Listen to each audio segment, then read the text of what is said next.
আমরা যেই জীবন যেভাবে চলছি সেখানে আমরা যদি ঈশ্বরকে অনুভব করতে চাই, ঈশ্বরকে যদি পেতে চাই, তাহলে ভেতরে বৈরাগ্য, ভেতরে ত্যাগ ভীষণভাবেই জরুরি। এবং তার থেকেও বড় কথা হচ্ছে ত্যাগ বলতে কী বোঝায় বা বৈরাগ্য বলতে কী বোঝায়, এই নিয়ে বিবেক চূড়ামণিতে কী আলোচনা করেছে সেই নিয়ে আমরা গত আলোচনায় আমরা মানে চর্চা করেছিলাম। ঠিক তারপর থেকেই আমরা আজকে চর্চা করব।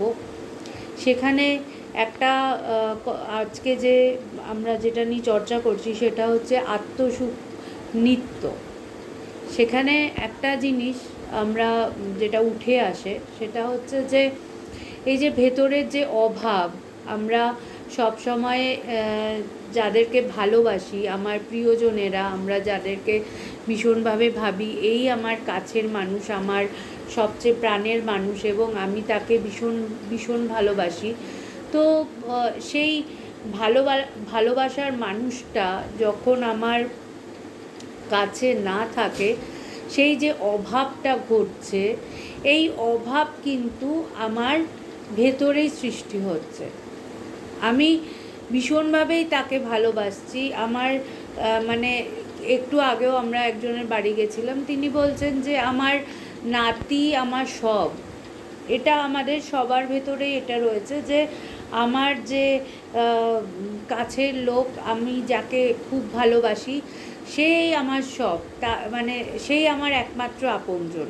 কিন্তু কিছু বছর আগেও দেখা যাবে সেই মানুষটা হয়তো আমার সাথে ছিল না, সেই মানুষটাকে আমি চিনতাম না, কিন্তু এখন আমার ভালোবাসাটা এমনভাবে আমার সাথে আমি তার সাথে ওতপ্রোতভাবে জড়িয়ে গেছি যে আমি এটাই বোধ করি যে সেই আমার সব কিছু, তাকে ছাড়া আমি অন্য কিছু ভাবতে পারি না। তো কিন্তু যখন মানে বিচারটা কোথায়, এই যে আমরা বৈরাগ্য বা ত্যাগের কথা বলছে তার সাথে আর একটা জিনিস যুক্ত করতে হবে, সেটা হচ্ছে বিচার। এই পথে এগোতে গেলে সেখানে বৈরাগ্য বা ত্যাগ আমি বলছি, কিন্তু এই যে এই মানুষগুলোকে আমি ভালোবাসছি, তো তাহলে কেন আমার অভাব ঘটছে ভেতরে?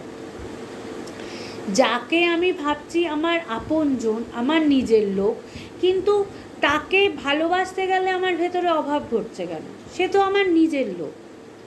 এবং যে আমার নিজের লোক, সে আমাকে ছেড়ে যাচ্ছে বা আমার মন মতো আমি তার থেকে পাচ্ছি না কেন? তাহলে সে কেমন আমার নিজের লোক? অভাবটা তো এই জন্যই ঘটছে যে আমি যাকে প্রাণ দিয়ে ভালোবাসছি, কিন্তু আমি যেমনভাবে তাকে ভালোবাসছি, আমি কিন্তু সেই ভালোবাসাটা, আমি যেটা এক্সপেক্ট করি তাদের থেকে, আমি সেইভাবে কিন্তু সেই ভালোবাসাটা আমি তাদের থেকে পাই না। এবং সেটার জন্যেই কিন্তু আমাদের ভেতরে ঘটে যায় অভাব। কিসের অভাব? যে আমি যেটা চাইছি সেটা পাচ্ছি না। এই জন্যে ভগবান একটা কথা খুব সুন্দর বলেছেন, বলছে যে আত্মতৃপ্ত হও। তুমি যাকে আপনজন বলছো, তুমি যাকে নিজের লোক বলছো, সে যদি তোমার প্রকৃত নিজের লোকই হতো, তাহলে তো সে তোমার সাথে সব সময় থাকতো, সে তো তোমার মনের মতো হতো। তাহলে তোমার ভেতরে এই অভাবটা ঘটছে কেন?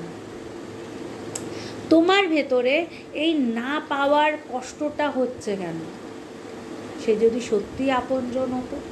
তাই জন্য বলছে আপনজন আর কেউ না, আপনজন হচ্ছে তোমার ঈশ্বর, তোমার গুরু, যে তোমার ভেতরে সব সময় রয়েছে, যেখানে কোনো দূরত্বের সৃষ্টি হয় না। কেন? তিনি তোমাকে ছেড়ে কোনোদিন কখনো কোথাও যায়নি, তিনি সব সময় আছেন তোমার ভেতরে। সেই তোমার প্রকৃত আপনজন। যদি কেউ তোমায় ভালোই বাসছে, কিন্তু তোমার যখন প্রয়োজন তখন তুমি তাকে পাচ্ছ না, তাহলে সেই ভালোবাসাটা কেমন হবে? এই জন্যে বলা হয়, রাধা কৃষ্ণের ভালোবাসার কথা যখন আসে, তখন কিন্তু জাগতিক অর্থে আমরা যদি দেখি, তাহলে এরকম সম্পর্কটাকে আমরা অন্যরকমভাবে চোখে দেখি, কিন্তু আসলে কিন্তু বলা হচ্ছে এই ভালোবাসাটা সবচেয়ে পবিত্র ভালোবাসা। কেন? কারণ এই ভালোবাসায় বলছে যে যখন তাদের মধ্যে কিন্তু কখনো তারা অনেক দূরে থাকলেও তাদের ভেতরে কিন্তু সেই বিচ্ছেদ যন্ত্রণাটা অন্যরকম। তারা কিন্তু একে অপরকে প্রতি মুহূর্তে অনুভব করত। মনে হতো না যে তিনি আমার থেকে অনেক দূরে, আমাকে ছেড়ে আছেন, এটা মনেই হতো না। কেন? ওইটা কিন্তু এক পবিত্র ভালোবাসা, যেই ভালোবাসায় দৃশ্য পরিবর্তনশীল নয়। এর অর্থাৎ বলছে যে আমার সামনে আমি যাকে ভালোবাসছি, আমি যেই বিষয়কে ভালোবাসছি, সেই বিষয়, সেই দৃশ্য প্রতি মুহূর্তে পরিবর্তনশীল, এবং পরিবর্তনশীল বলেই অভাব ঘটে। আমি দ্রষ্টা, আমি যাকে দেখছি, আমি যার প্রেমে পড়েছি, আমি, আমার পরিবার পরিজন, তারা সবসময় আমার সাথে নেই আমি যেমনভাবে তাদেরকে চাই। তাই জন্যেই কিন্তু পরিবর্তন, তাই জন্যেই কিন্তু ভেতরে অভাব, তাই জন্যেই ভেতরে কষ্ট, তাই জন্যেই ঝগড়া, তাই জন্যেই অশান্তি। কেন? আমি আমার মনের মতো করে তাকে পাচ্ছি না। বলছে যে ঈশ্বর যিনি তোমার ভেতরেই রয়েছেন, যে তোমার সত্যিকারের আপনজন, সে কিন্তু তোমাকে ছেড়ে কখনোই কোথাও যায় না। যায় কে? যায় হচ্ছে যারা বাইরে আছে, যে তোমার থেকে দূরে। অর্থাৎ এই দৃশ্য প্রতি মুহূর্তে পরিবর্তনশীল, কিন্তু তুমি যদি জানতে যে তুমি সেই, যেই দ্রষ্টা, তার মধ্যে কোনো পার্থক্যই নেই, সব সময় তুমি আমার সাথে একাকার হয়ে আছো, আমার ভেতরেই আছো, তখন কিন্তু মন ওই বাইরের লোকটির ওপরে বেশি পড়বে না। ভেতরে তখন কিন্তু বিচারটা হবে, আরে আমি ওকে যে আপনজন বলছি, আমার আপনজন তো আমার ভেতরে, এবং তিনি আমাকে ছেড়ে কখনোই কোথাও যাচ্ছে না। তখন কিন্তু দেখব যে আমি আত্মতৃপ্ত, আমি কখনোই, আমার ভেতরে অভাব ঘটছে না, আমার ভেতরে কষ্ট হচ্ছে না, আমার ভেতরে অতৃপ্তি নেই। কেন?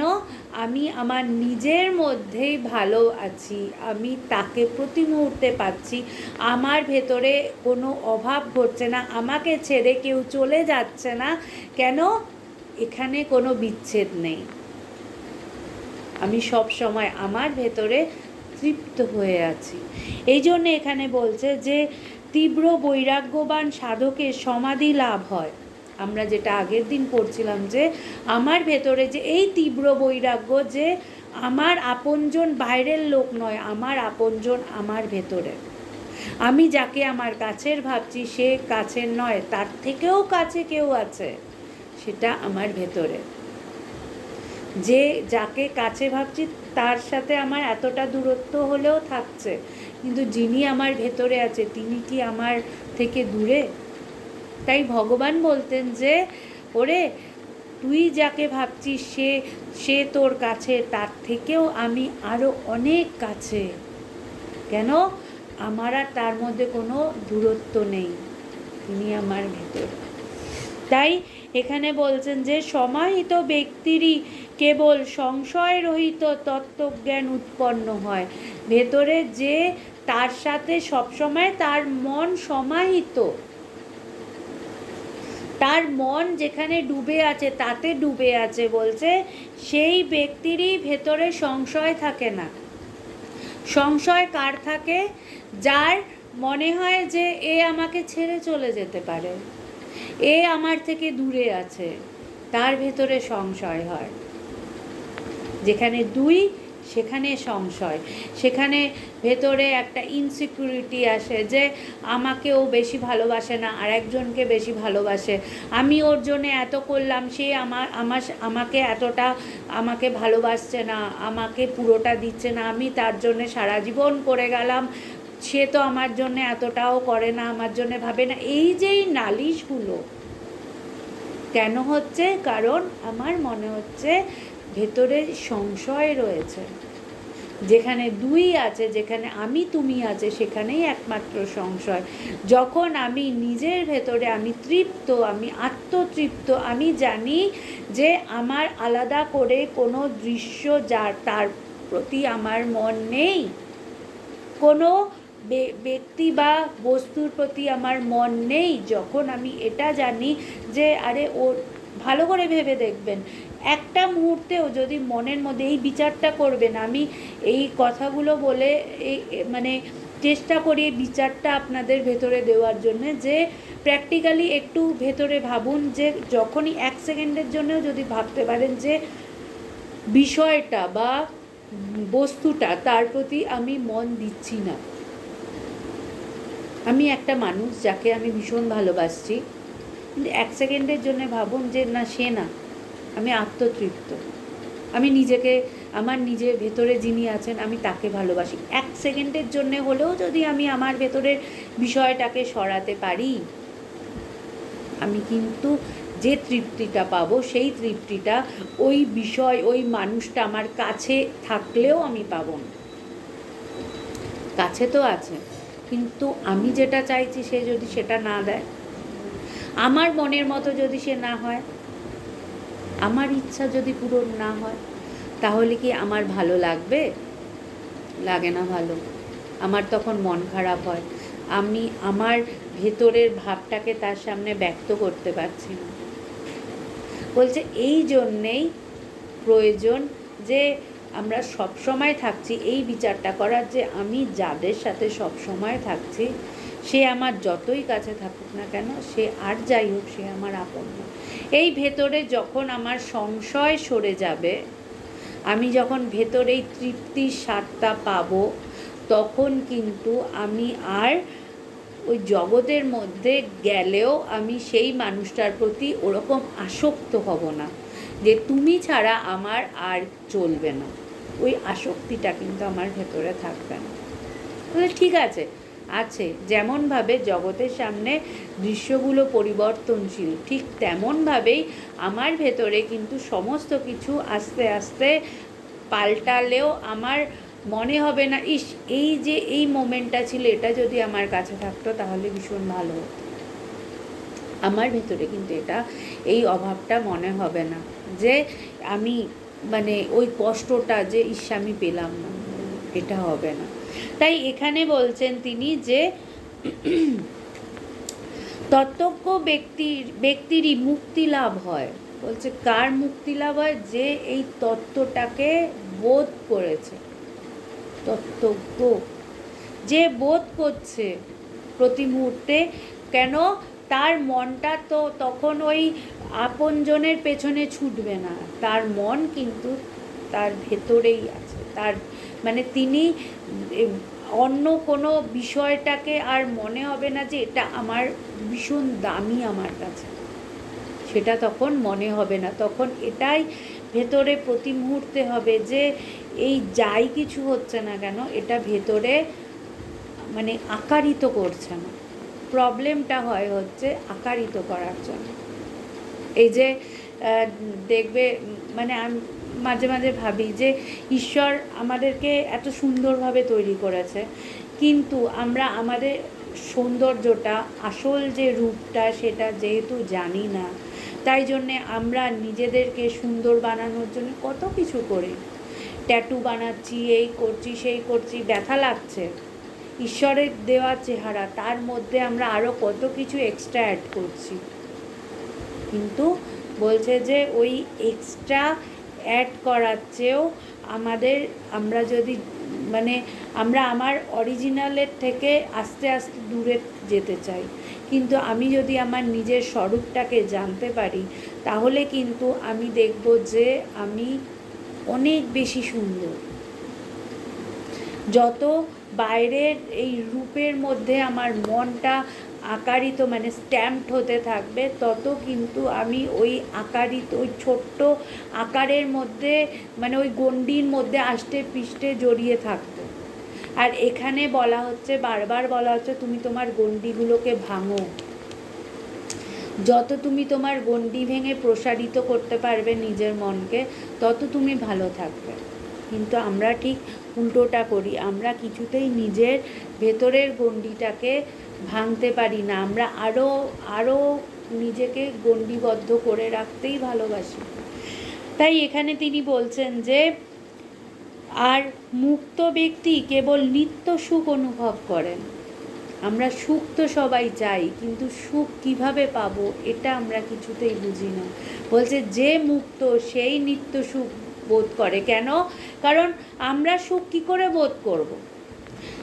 আমরা যেটা ভাবছি যে একটা সিনেমা দেখলে আমার আনন্দ হবে, সেই সিনেমাটা দেখে এলাম, তারপরে সেটা কিছুক্ষণ, সবই তো ক্ষণস্থায়ী। পৃথিবীতে এমন কোনো কিছু আছে যাকে আমি মানে এভাবে একদম ভীষণভাবে আমার কি বলবো, আমার লকারে বন্ধ করে রেখে দিলেও সেটা যাবে না, শেষ হবে না, ক্ষতি হবে না, নষ্ট হবে না, এমন কোনো কিছু আছে যে সবার আড়ালে রেখে দিলাম, কেউ জানলো না, কেউ বুঝলো না, আমার কাছে রয়েছে, কিন্তু তাও কি আমি রেখে দিতে পারবো কোনো ব্যক্তি বা বস্তুকে? তাই জন্যেই আমি সুখে থাকি না, আমার কষ্ট আসে। কেন আসে?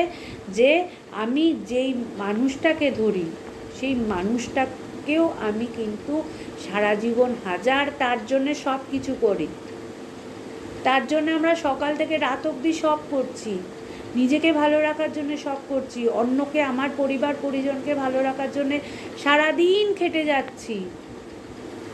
সবাই বলে, আমরা এই 17ই এপ্রিল আমাদের মৈত্রেয়ী ভবনে মহামন্ত্র দিবস আমরা পালন করছি।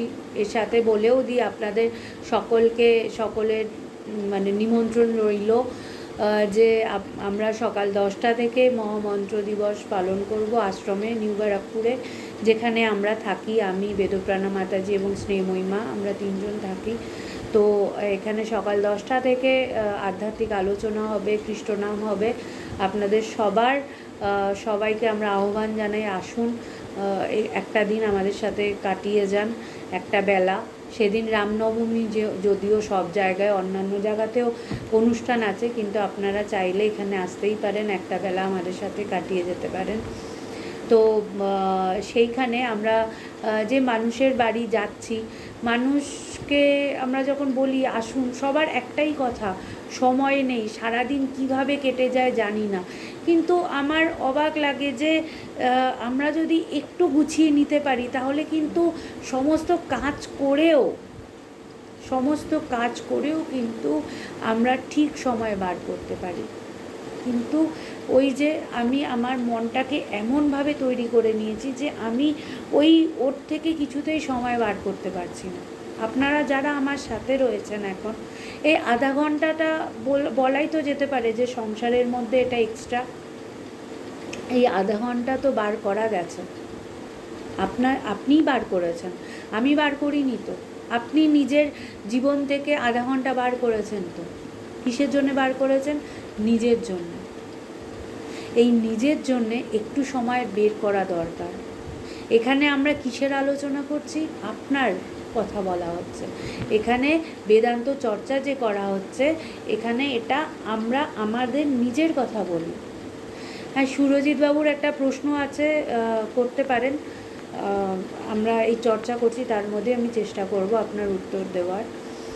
কি প্রশ্ন আছে বলুন, আমি ততক্ষণ এটা আলোচনাটা কন্টিনিউ করি।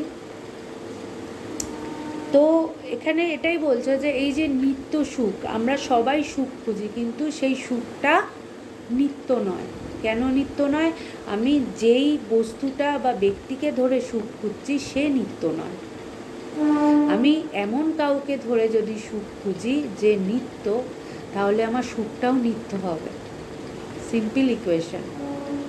তাই জন্যে যদি নিত্য সুখ খুঁজতে হয়, যদি সত্যি সত্যি সবসময় আনন্দে থাকতে হয়, তাহলে নিজের মনের মধ্যে যে বস্তু বা ব্যক্তিকে বসিয়ে রেখেছেন সে যদি নিত্য হয়, এখন প্রশ্ন হচ্ছে নিত্যটাকে হচ্ছে ঈশ্বর। ঈশ্বর ছাড়া এমন কেউ নেই যে সবসময় আমার ভেতরে আছে, সব সময়। আর বাকি সবাই আসছে যাচ্ছে, আমার পরিবার পরিজন আসছে যাচ্ছে। তাই জন্যে আমি যদি সত্যি নিত্য সুখের খোঁজ করতে চাই, তাহলে এমন কাউকে আমার দরকার যে আমাকে ছেড়ে কখনো যাবে না। এবং এই গ্যারেন্টিটা তো কেউ দিতে পারবে না পৃথিবীতে। সবাই অনেক প্রমিস করে, অনেক কিছু করে, কিন্তু এই গ্যারেন্টিটা কিন্তু কেউ দিতে পারবে না যে আমি তোমাকে ছেড়ে কোনো দিনও যাব না। কিন্তু ভগবান কিন্তু এই গ্যারেন্টিটা দিতে পারে। ভগবান দেহে নেই, কিন্তু আমি জানি না অন্যের কথা, কিন্তু আমি আমার কথা বলতে পারি। আমি যত দিন যাচ্ছে তত এই অনুভূতির তো কোনো শেষ নেই। যেমনভাবে আমি আপনাদেরকে অনুভূতির কথা বলি, আপনাদের যাতে আরও গভীরে অনুভূতি হয়, আরও গভীরে আপনারা যেতে পারেন, আমি প্রতি মুহূর্তে এটাই বলতে আমি সবাইকে চেষ্টা করি, কারণ আমি আমার গুরুর থেকে ইন্সপায়ার্ড হয়েছি। আমি তাই জন্যে গুরুর কথাই আমি মানুষকে বলে যাব, এবং তিনি যেভাবে মানুষকে ইন্সপায়ার করেছে আমিও সেইটাই চেষ্টা করি যে আপনাদেরকে বলার, যে এই অনুভূতির কোনো শেষ নেই। তো আমারও মানে আমিও যে এই পথে প্রতি মুহূর্তে, এর তো কোনো শেষ নেই। তো আমি যত দিন যাচ্ছে যতটুকু তাকে বোধ করতে পারছি যে প্রতি মুহূর্তে তাকে আরও বেশি করে নিজের ভেতরে অনুভব করছি। এবং মানে এই যে কথামৃতের কথা, ভাগবতের কথা ভীষণভাবে বোধ করতে পারি যে ঈশ্বর তিনি দেহ নন, তিনি দেহী, তিনি আছেন, তিনি সর্বদা সব কিছুর মধ্যে আছেন, এবং তাকে যদি আমরা চাই আমরা সব কিছুর মধ্যে প্রতি মুহূর্তে অনুভব করতে পারি। তিনি কখনো ছেড়ে যান না, এবং ভগবান জাননি, ভগবান আছেন, সেটা ভীষণভাবে বুঝতে পারি। তাই এখানে বলছেন যে সংযত ব্যক্তির পক্ষে বৈরাগ্য অপেক্ষা সুখদায়ক দ্বিতীয় কোনো বস্তু দেখিতে পায় না। বলছে যে নিজের ভেতরটাকে সংযত করতে পেরেছে সে সুখ কোনো বস্তুর মধ্যে খুঁজবে না। কেন? কারণ সে বুঝতে পেরেছে যে এই যে আমি সুখ যেটা খুঁজছি সেটা বস্তুটার মধ্যে নেই। কোন বস্তুটা? যেই বস্তুগুলো নিয়ে আছি সেই বস্তুগুলো তো আমার সাথে সব সময় নেই, ছেড়ে যাচ্ছে। তাহলে আমি কোন বস্তুটাকে ভাবছি যে এ আমাকে সুখ দেবে? কোন বস্তুটা? ভালো করে বিচার করে দেখুন, বুঝতে পারবেন যে এই বস্তুগুলো আমাকে সুখ দেবে না। সুতরাং যে মানে এটা প্র্যাকটিস করছে তার ভেতরে এটা ভীষণভাবে এসে যাবে যে বস্তু কখনো আমাকে সুখ দিতে পারে না, এই বস্তুগুলো আমাকে সুখ দিচ্ছে না। তাই জন্য বলছে যে সে অন্য কোনো বস্তুর ওপরে নির্ভর করবেই না। তাই জন্যে আর এই বৈরাগ্যের সহিত যদি শুদ্ধ আত্মজ্ঞানের সংযোগ ঘটে তো তাহা অখণ্ড আনন্দস্বরূপ আত্মসাক্ষাৎকারের কারণ হয়। যে আমি নিজের ভেতরে তাকে কখন বোধ করব? যখন আমার জগৎ আমাকে টানছে না, জগতের প্রতি আমার ভেতরে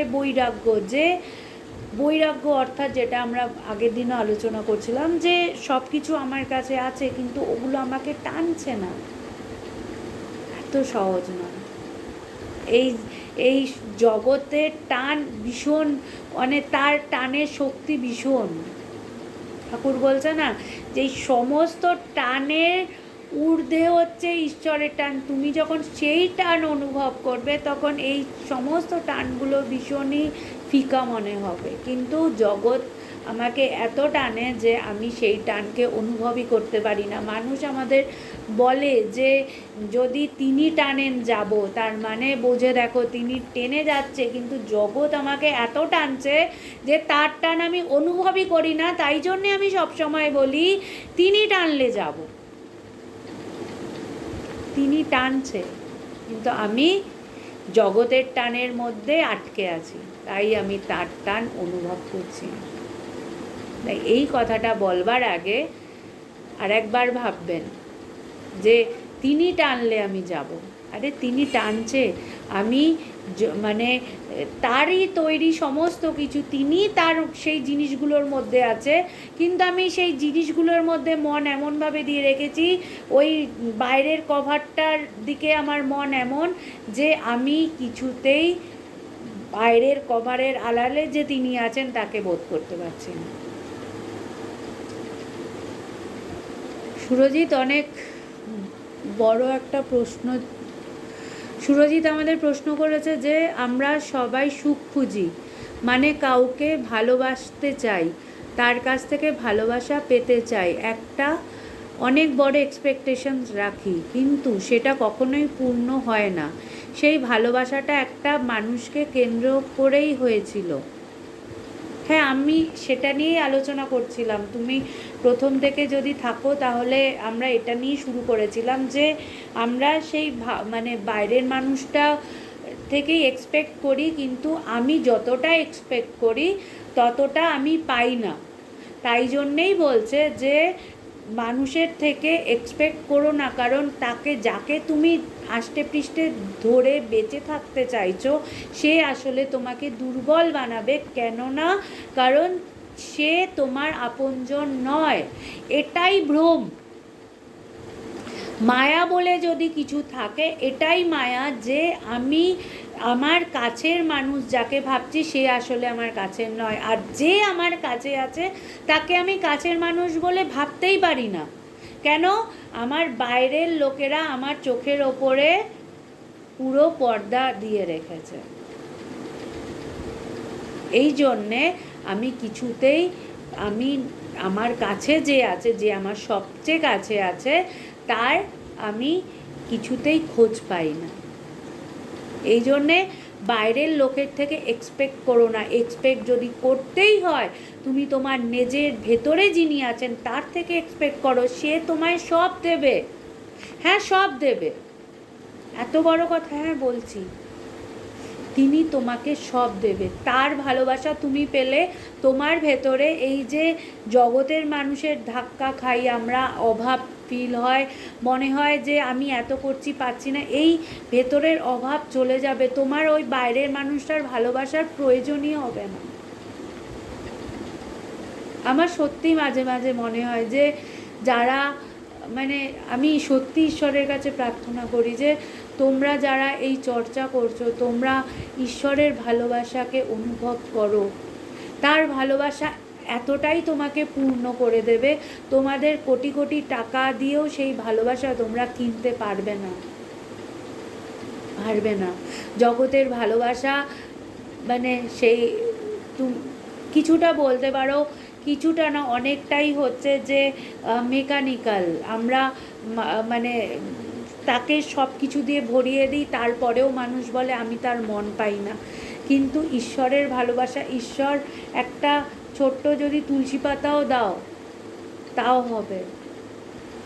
আমার মনে আছে এখনও এক ভক্ত, ভগবান, তার অত পয়সা ছিল না, তো ভগবান তাকে বলেছিলেন যে আর কিছু না, আপনাকে কিচ্ছু আনতে হবে না, আপনি একটা ওটাকে কি বলে, ভুলে যাচ্ছি শব্দটা, পুজোতে লাগে, আমার এক্ষুনি মানে মুখে আসছে, মাথায় মানে মুখে আসছে না, হর্তুকি। ভগবান বললেন যে তোমাকে কিচ্ছু দিতে হবে না, তুমি শুধু একটা হর্তুকি এনো, হর্তুকি দিও আমাকে। তাই জন্যে যিনি মানে যদি সত্যি যে ঈশ্বর এবং ঈশ্বরের তার কাছে গেলে বোধ হয়, সেই তিনি কিন্তু আর কিছু চায় না কারুর থেকে। আর যেখানে জানবে যে আধ্যাত্মিকতা দিচ্ছে তার বদলে তোমাকে পয়সা দিতে হবে, বলছে যে সেখানে কোথাও না আধ্যাত্মিকতা পয়সা দিয়ে হয় না। কাউকে এমনি দিচ্ছ সেটা আলাদা ব্যাপার, কিন্তু ঈশ্বরকে বোধ করার জন্যে পয়সা দেওয়ার প্রয়োজন হয় না। এটা পৃথিবীতে সব কিছু কেনা যাবে, আধ্যাত্মিকতা কেনা যায় না। আমাদের সাথে রাহুল উর্মালিয়া আছেন, যিনি একটা প্রশ্ন করেছেন যে ভগবত কৃপা कैसे मिले। हम वही बात कर रहे थे कि आप जितना ईश्वर को अपने अंदर मतलब और किसी चीज़ के ऊपर मन ना रख के सिर्फ ईश्वर के ऊपर मन रखे तो आप ज़रूर ईश्वर को रियलाइज़ कर पाएंगे। तो যাই হোক, মাঝখানে প্রশ্ন আসছে বলে একটু কেটে যাচ্ছে আমাদের আলোচনার ব্যাপারগুলো। যাই হোক, যেহেতু প্রশ্ন করছো তাই সেটা না বলে দিলে পরে আবার মানে কেটে যাবে। তো এখানে এটাই বলছে যে মানে এই যে এই চর্চা, এইটা আমি যখন সেই সুখ অনুভব করব, বলছে সেই সুখ হচ্ছে অখণ্ড। অর্থাৎ আমরা যে সুখ অনুভব করি সেই সুখ খণ্ডিত। একটা একটা কিছু খেলাম, সেটার থেকে একটা তৃপ্তি হলো, একটা ভাগ পেলাম, গেল। আবার একটা মানুষ এলো, সেই মানুষটা আমাকে কিছুক্ষণ আনন্দ দিল, আমি সেটা কিছুক্ষণের জন্য আমার মনটা জুড়ে থাকলো, তারপরে আবার সেই মানুষটা চলে গেল, আমার ভেতরে আমি অভাব বোধ করছি। তো এরকম খণ্ডিত খণ্ডিত আমার ভেতরে সেই ব্যাপারগুলো চলতে থাকে। তো সেখানে বলছে যে আমি এই যে ভালোবাসা, এই ভালোবাসাটা কিন্তু অখণ্ড। এই ভালোবাসা, এটার কোনো মানে এটা যতই তুমি চেষ্টা করো না কেন, এটা তোমার থেকে কোনোদিনও সরবে না, তোমার ভেতরে ওই অভাববোধ আসবেই না। কেন? তুমি ঈশ্বরকে ভালোবাসছো, যিনি অনন্ত। তুমি মানে এখানে হাজারজন, মানে এই একটাই জায়গা যেখানে তোমার কোনো কম্পিটিটর নেই, যেখানে তুমি যত দূর ইচ্ছা যেতে পারো, যত গভীরে ইচ্ছা যেতে পারো। এখানে যদি কোটি কোটি মানুষ এই পথে যায়, তাও তোমার ভালোবাসায় ভাগ কেউ বসাবে না, একমাত্র এখানে। অন্য সব জায়গায় হয় যে মানে আমার মানুষটাকে তুমি ভালোবাসছো কেন, ও শুধু আমার। কিন্তু এখানে কিন্তু কেউ বলবে না এ শুধু আমার, ভগবান শুধু আমার, ভগবান সবার। যার জন্যেই যখন রাধার ভেতরে এই ভাবটা এসছিল, তখন কৃষ্ণ তাকে বোধ করাচ্ছে যে দেখো সবার সাথে আমি আছি। তাই জন্যে এই ভালোবাসা, এই ঈশ্বরের ভালোবাসা, এখানে হাজার জন্য যদি ভালোবাসে, তাও তোমার ভালোবাসায় কেউ ভাগ বসাবে না। সেখানে কোনো টানাটানির ব্যাপার নেই, সেখানে কোনো এরকম ব্যাপার নেই যে ও আমার ভালোবাসা নিয়ে চলে যাচ্ছে। তাই এখানে বলছে যে যেহেতু এই প্রকার জ্ঞান সংযুক্ত বৈরাগ্য নিত্য মুক্তিরূপা যুবতী প্রাপ্তির শ্রেষ্ঠ উপায়, সেই হেতু তুমি সর্বদা সর্বত্র স্পৃহাশূন্য হইয়া পরম কল্যাণ লাভের জন্য আত্মস্বরূপে একাগ্রতা সাধনে যত্নশীল হও।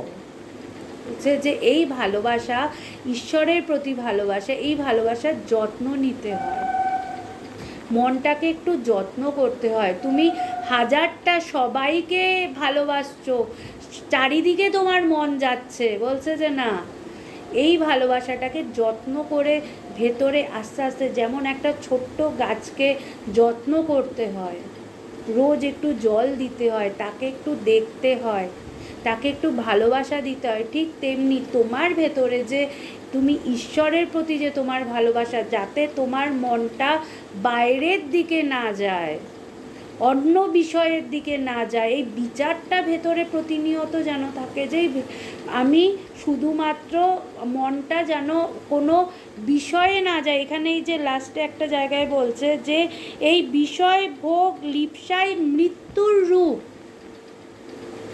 আমার যে বিষয় ভোগের প্রতি যে মন, ওইটাই হচ্ছে আমার মৃত্যুর রূপ।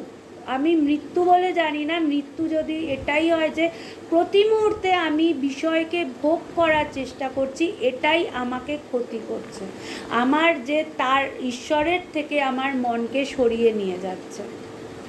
তাই জন্যে আমাকে চেষ্টা করতে হবে নিজের মনটাকে একটু যাতে আমি যত্ন নেই, আমি যেন চেষ্টা করি আমার মন যাতে, যে ঈশ্বরের চিন্তায় এত সুন্দরভাবে নিজেকে সাজালাম, সেই মনটার মধ্যে যেন বিষয় এসে সেটাকে ঘেঁটে না দেয়। হ্যাঁ, ঘেঁটেই দেয় বারবার, আমার হাজারটা বিষয় আমার সুন্দর মনটাকে নষ্ট করে দেয়। যত তুমি দেখবে যে আমি মানে ঈশ্বরকে নিয়ে যত বেশি চিন্তা করছি, একটা ভেতরে একটা অদ্ভুত তৃপ্তি, একটা পবিত্রতা, একটা মানে বাইরের নয়, ভেতরের একটা অদ্ভুত সুন্দর একটা অনুভূতি হয়।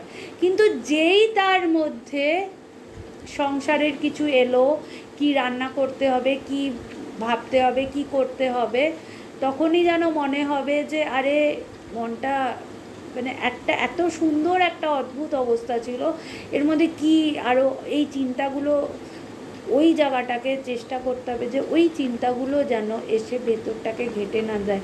মানে আমার ওগুলো থাকবে, এখন ওগুলো ছাড়া আমি যখন সংসারে আছি কাজগুলো করতে হবে, কিন্তু ভেতরটা যে আমি সুন্দর করে ওটাকে যত্ন করছি, সেই যত্নটা যেন আমার সব সময় থাকে। নিজের মনটাকে আমি যত্ন করে যেন ঈশ্বরে রাখতে পারি, এবং সেটা তার কাছেই প্রার্থনা করতে হবে যে প্রভু আমাকে তুমি সাহায্য করো। এবং ভগবান সাহায্য করেন, আমি নিজে উপলব্ধি করেছি ভগবান সাহায্য করেন। তুমি যদি তার কাছে সাহায্য চাও যে আমার মনটাকে আমি শুধুমাত্র তোমার কাছে দিয়ে রাখতে চাই, সংসারের মধ্যে থেকেও, সমস্ত কাজ করার মধ্যে থেকেও ভগবান ঠিক দেখবে তোমার ভেতরে ওই যে প্রত্যেকটা বৃত্তি ভেতর থেকেই তো উঠছে, সেখানে কিন্তু তিনি ঠিক তোমাকে মনে করিয়ে দেবে তুই বিষয় চিন্তা বেশি করছিস, মনটাকে ঘোরা, আবার অন্তর্মুখী কর। তিনি সাহায্য করবেন, কিন্তু ওই প্রার্থনাটা ভেতরে রাখতে হবে যে ভগবান আমার ভেতরে শুধু তুমি থাকো। আমরা কি প্রার্থনা করি? আমার ভেতরে এটা থাকুক, ওটা হোক, সেটা হাজারটা বিষয়। তাই জন্যে এই বিষের নয় মারাত্মক বিষয় উপভোগের আশা ত্যাগ করো।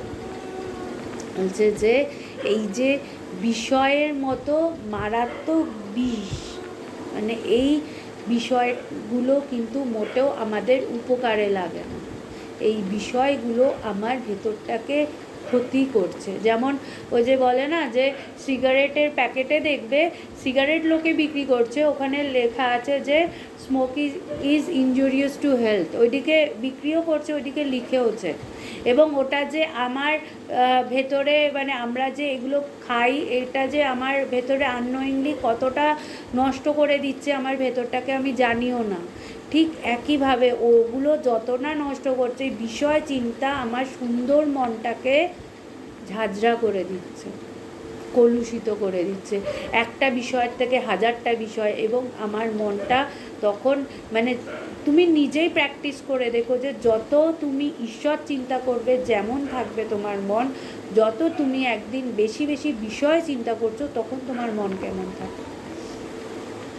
সুতরাং যাই হোক না কেন, ঈশ্বরের কাছে প্রার্থনা সবসময় রেখো যে ভগবান আমাকে তুমি সাহায্য করো, আমার ভেতরে যেন সম্পূর্ণভাবে তুমি থাকো,